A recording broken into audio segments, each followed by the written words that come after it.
आपको देना था। कई जगह हमने देखा है ग्रुप में और हमारे कई साथी फ़ोन किए हैं कि सर कुछ भ्रांतियाँ फैल रही है, कुछ लोग जो है इस तरह का भ्रांतियाँ फैला रहा है। ये दलाल किस्म के कुछ लोग हैं जो अभ्यर्थियों को भड़का रहे हैं और कह रहे हैं कि जो भी जो है न्यायालय में मामला दर्ज हो रहा है वो नियोजित शिक्षक को बचाने के लिए हो रहा है।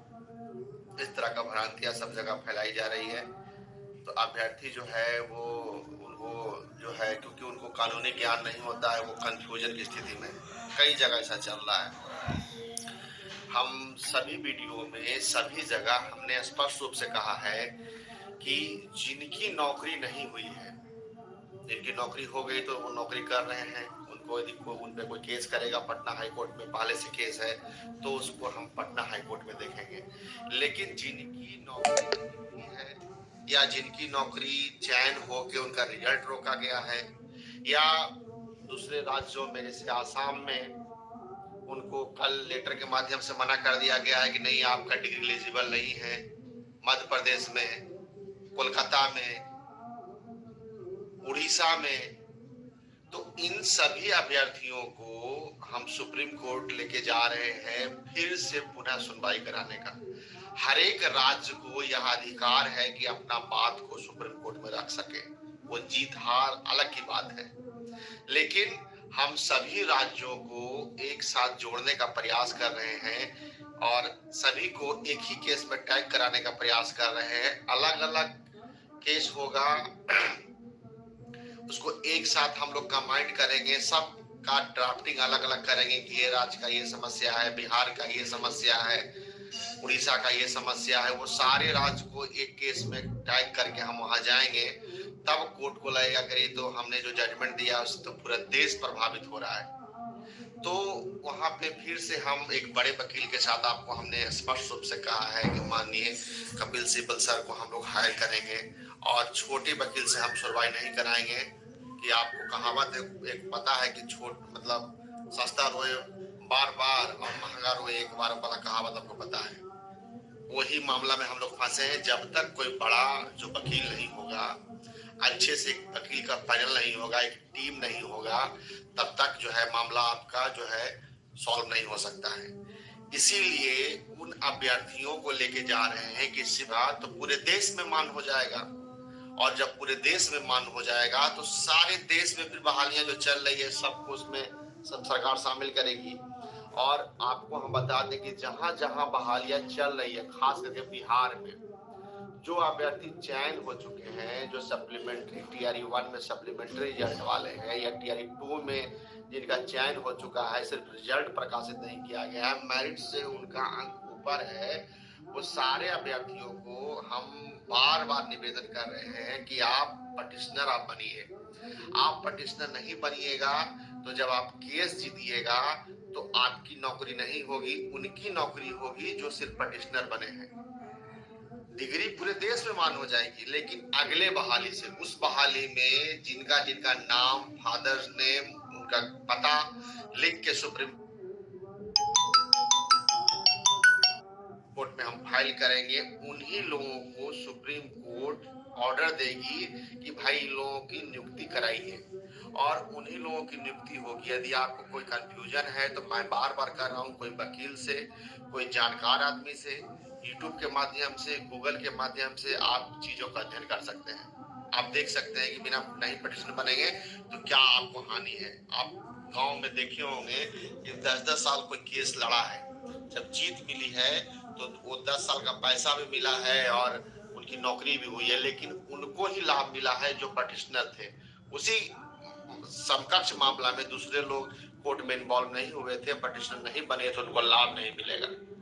इस बात का ध्यान रखें। और दूसरे राज्य को हम कैसे ले जाएंगे? जो राज्य यदि अभी मान के चलिए आसाम में लगभग 500-600 लोग जो है अभी रोड पे हैं, उनको उनको लगता था कि नहीं हम आवेदन करेंगे और हमारी नौकरी सुनिश्चित होगी, उनकी तैयारी भी बेहतर है, तो उन राज्य के जो अभ्यर्थी हैं उनको भी पटिशनर बनना होगा। तभी तो हम कोर्ट में कहें कि जो इतने लोग जो पटिशनर के रूप में आए हैं आसाम से, मध्य प्रदेश से और दूसरे राज्य से, तब ना आपकी सुनवाई होगी। और जब आप केस जीतेंगे तो यदि आपका बहाली शुरू हो गया, जैसे आसाम में बहाली शुरू हो गई है, कल से आवेदन लेना शुरू कर दिया गया है, तो जितने लोगों को आवेदन नहीं लिया गया है उनको स्पेशल सरकार को निर्देश जाएगा कि इन लोगों को आवेदन लीजिए और आवेदन लेके इनको परीक्षा में बैठने का जो है या जो भी काउंसलिंग कराने का इनको मौका दीजिए।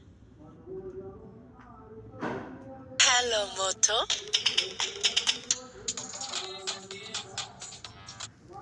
जो जिनका नाम रहेगा, जब आप हो सकता है आपको सुनवाई कराने में 2 साल लग जाए, 1 साल लग जाए, 6 महीना लग जाए, तो कोर्ट पे डिपेंड करता है कब होगा किसी को नहीं पता।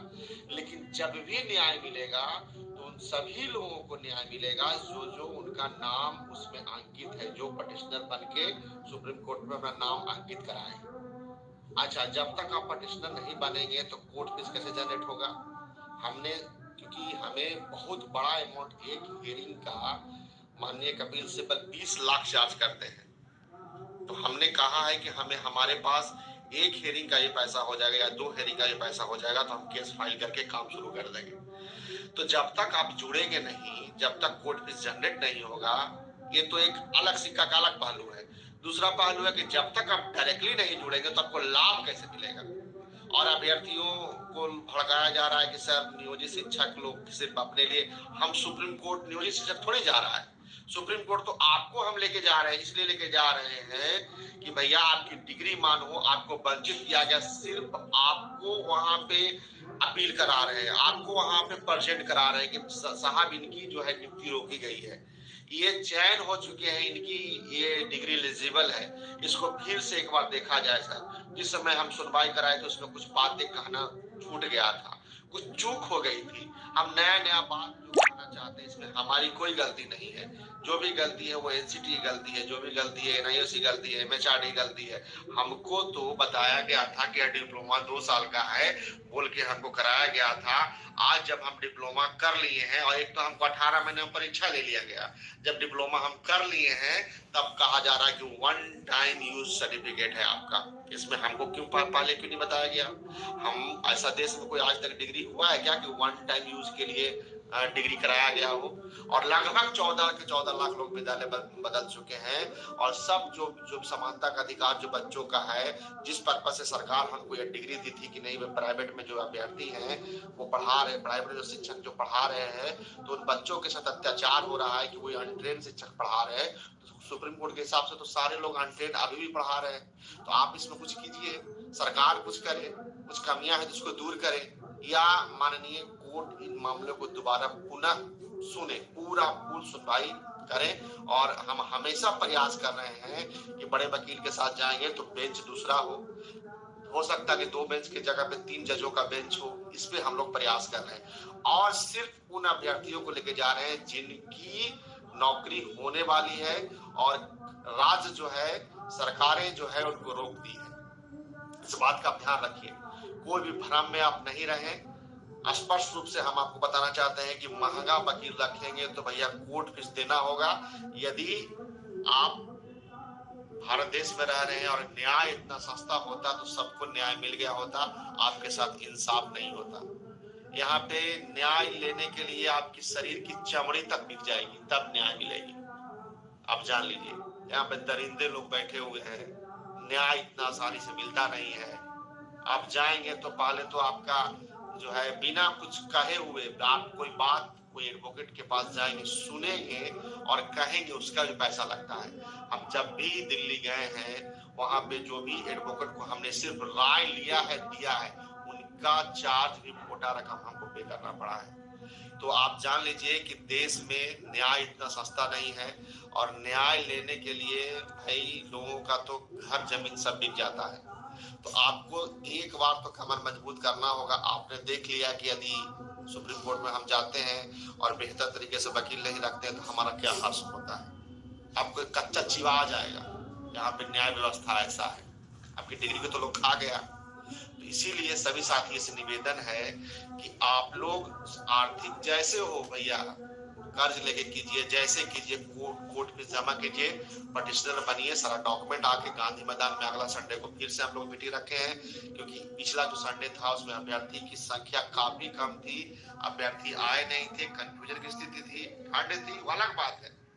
लेकिन जो परिस्थिति अभी है, ठंड हो, आंधी हो, तूफान हो, वर्षा हो, आपकी एक नौकरी हो जाएगी तो 60 साल तक आपका जीवन सुनहरा हो जाएगा।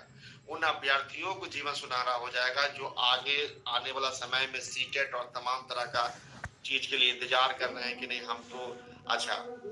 कई अभ्यर्थियों का कहना है कि सर क्या हम नया डिग्री ले लें क्या? आपको हम बता देते हैं कि बिहार में अभी अगस्त तक बहाली आएगी। आप नया डिग्री लेने जाएंगे तो आपकी पता ना क्या उम्र है, यदि 30 साल 32 साल 33 साल उम्र है तो 2-3 साल आपको सर्टिफिकेट लेने में लग जाएगा। उसके बाद अगले 5 साल तक कोई बहाली नहीं होगी, और बिहार सरकार में सिर्फ 3 अटेम्प्ट ही देना है, आपको पता होना चाहिए। तो अब डिग्री आप लेंगे तो उस डिग्री का भी कोई मोल नहीं रहेगा। इसीलिए जो डिग्री आपको मिला है, ऐसे जिनको लेना है वो ले सकते हैं, उसमें हमारा कुछ कहना नहीं है। लेकिन आपको हमारा कहना है कि अगले 5 साल, क्योंकि शिक्षकों की अगस्त के बाद शिक्षकों की बहाली